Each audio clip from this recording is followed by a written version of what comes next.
بسم اللہ الرحمن الرحیم۔ وظیفہ ٹی وی کے پیارے سننے والوں، اللہ تعالیٰ سے دعا ہے کہ اللہ تعالیٰ آپ کو اور آپ کے خاندان والوں کو جادو، جنات اور حسد سے محفوظ فرمائے۔ جب یہودیوں نے ہمارے پیارے نبی اکرم صلی اللہ علیہ وآلہ وسلم پر جادو کیا، تب اللہ نے اس جادو کے توڑ کے طور پر قرآن مجید کی آخری 2 سورتیں نازل فرمائیں تاکہ آنے والی امت بھی جادو سے محفوظ رہ سکے۔ تو جادو اور جنات سے حفاظت کے لیے آپ نے ان 2 سورتوں کو ہر نماز کے بعد پڑھنا ہے، کیونکہ ہمارے پیارے آقا صلی اللہ علیہ وآلہ وسلم کا یہی معمول تھا۔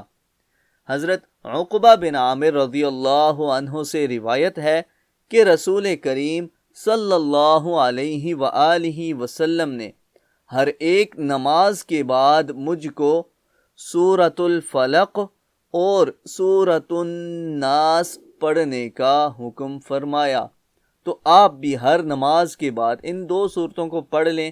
زیادہ سے زیادہ آپ کے 2-3 منٹ لگیں گے، لیکن آپ اتنی زبردست حفاظت حاصل کر لیں گے کہ کبھی بھی آپ پر جادو، جنات اور بری نظر انشاءاللہ اثر نہیں کریں گے۔ تو اس طرح کی مزید ویڈیوز کے لیے ہمارا چینل وزٹ کرتے رہیں، بیل کا آئیکن دبائیں تاکہ آپ کو تمام اپڈیٹس ٹائم پر ملا کریں۔